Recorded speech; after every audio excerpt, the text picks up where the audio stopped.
Welcome back, dear viewers. Thank you so much for staying with us. You're still watching The Breakfast Show live on Now TV International. And now it's time for our first topic of discussion in today's of The Breakfast Show, and it will be dedicated to the topic, as we referred earlier, human security in Africa. And there was a conference that was held in this regard, and the Institute, this conference was organized by the Institute of African Studies, and it has encompassed an array of African researchers that all came together to discuss this issue, which is of great importance, and to shed light on this topic. We're most delighted to be joined in the studio by Dr. Isamil Hamid. He's a researcher and a historian as well. First of all, good morning, and thank you so much for joining us on The Breakfast Show. Thank you so much. Morning, Doctor. Let me first of all start by talking about how important it is when it comes to such an important event.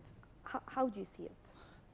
Thank you, and good morning for everybody. Surely that this is a great occasion for all African academists and researchers that they came from most of African countries. I was pleased, very pleased about the number of the researchers that they came from abroad, and they were bigger than the number of Egyptian themselves, and that I like that so much, because I saw lots of nationalities that they were grouped there in such academies of special affairs of Africa. They were talking about their continent, about everything, especially the security of its complete vision, not just of security of the life or security of the man, but security of everything that we can talk in more details after that. I can talk that very important occasion for the African researcher that to be there. It was a great congress from all of them, and it was not just for or exclusively for the African researchers. Also, we had some Latin researchers came from Brazil and from other countries. Some others, they came from Europe. So I think that was a great occasion for such academic studies and researchers in that time. Sir, also if you can tell us about the participants of the countries, which countries contributed more. Yeah, if you could tell us about that. Yes, surely that I can. I have that booklet that is talking about the research that they were presented during that conference. We can talk about nearly 100 researchers from different countries. And I said that most of the researchers came from abroad. Okay, we talk about more than 100 researchers. So what is the meaning of this? That more than the number of researchers, that they are more than the number of the researchers themselves. Because sometimes we have one research of several researchers that they participate or they share the same issue or the same topic, and they talk about it in one research. So surely that we have lots of important topics that they talk about the African affairs concerning the security. We have lots of professors that they came from Sudan, from Nigeria, from Libya, even with the situation there in Libya. Some researchers that they came from Libya, from Algeria, from Tunisia, from Ethiopia, from Niger, from Chad. And all these countries are the countries who are suffering, actually, and they have problems with human rights in general. Yes, sure. And I know that you presented also as well a research in this conference. Could you tell us more about it? Yes, for example, and I have lots of research. We have a session or different session that they were presented in English. For example, we have that research about the environmental security in Nile Basin countries and econometric analysis, Iraqi Sharbini, and this is an Egyptian researcher that he made it in English. We have another putting public official security into perspective in Nigeria using university students protest in Kifi. This by Professor Adoy Onjwa, Department of History, Nasarawa State University, Kifi, Nigeria. We have also other researchers from Sudan, like Paraxis to Human Development, a comparative study of human development on three worldly perspective, Dr. Muhammad Yusuf Al-Gabani, assistant professor in Sudan. What about your research? Yes, for my own research that was talking about the Arab or Arabic struggles or conflicts in Sawakin during the 7th century. and its side effects on the Red Sea. So Sawakin, this is a very important port that is overlooking the Red Sea. It is in Sudan. It is nearly 100 kilometers south of Port Sudan. So this Sawakin, it was a part of a huge park that's called the Beja. Beja, this was a park that's to the south of Egypt, closer to Nubia, closer to Sudan, north of Ethiopia and Eritrea. So this land of Beja, like Turkestan, okay, or Kurdistan, it's a kind of demographic groups that they live in different countries. So this is the same like the peoples of Beja.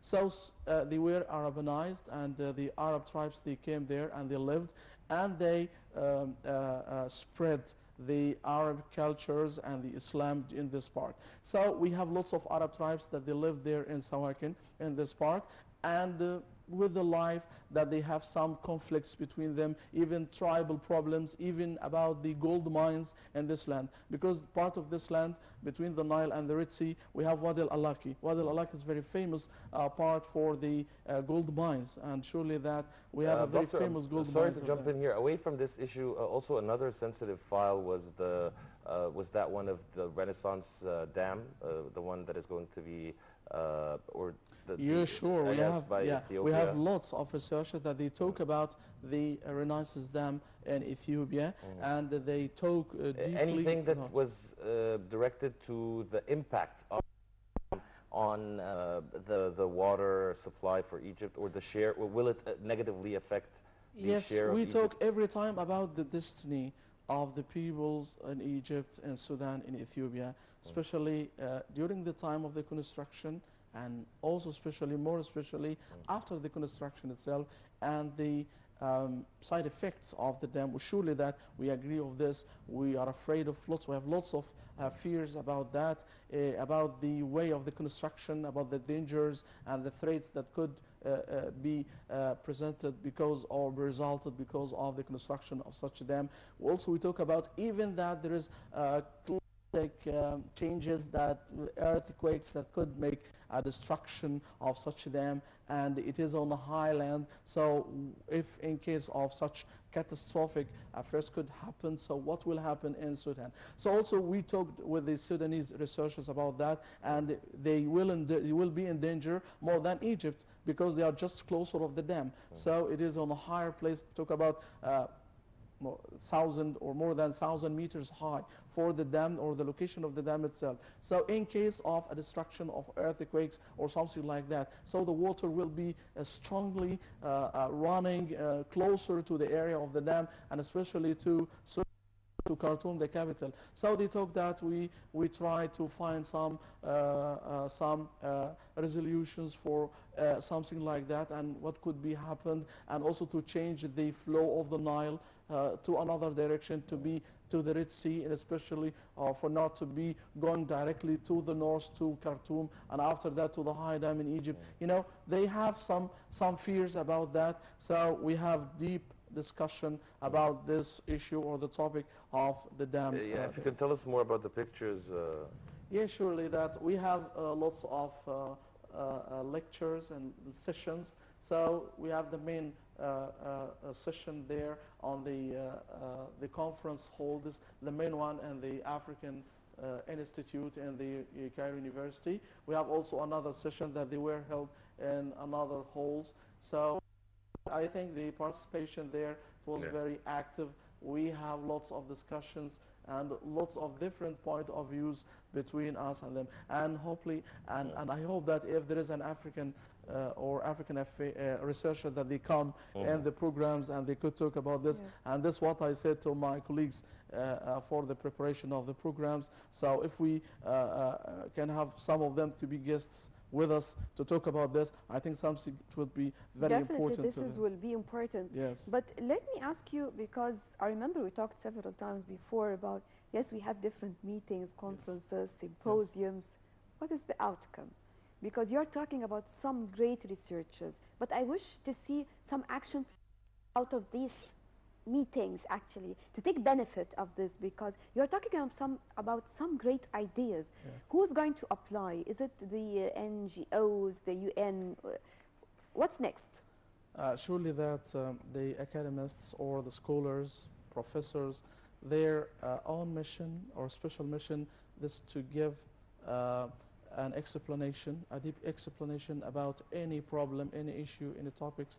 Also, this also to talk about the future and to give you a complete vision about this. So it will be the mission after that of the governments and the rulers of the countries that they should look at what the recommendation that we put during that conference and the ideas of that we But if presented. they didn't, I mean, do we have someone from this conference to follow, someone to monitor? I mean, sometimes the conferences, there are certain people who are responsible to monitor after, for example, because let's say, let's not make it 1 year and that is it, make it continuously, so every time we can have some new ideas to help in all respects. Yes, I think that's something very important, what you say.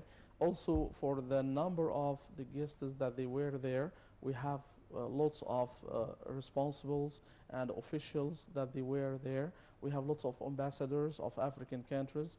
We have also representative of lots of ministries that they are sponsors. So we have big of sponsors that they are of different ministries of Egypt, of the Cairo University. So all of these establishments that they were sponsors of that conference. But also we cannot give the more responsibility for the academists more than their ability, okay? Yes, they bought the solutions, they bought the result or the deep explanation of different things, ideas, good ideas. So after that, it should be for the rulers and the governments that they should do this, okay? But I think for the number of the responsibles that they were there, I think it's good number, and they hear also some of the discussions that we had. So I think that they could have a great vision about this.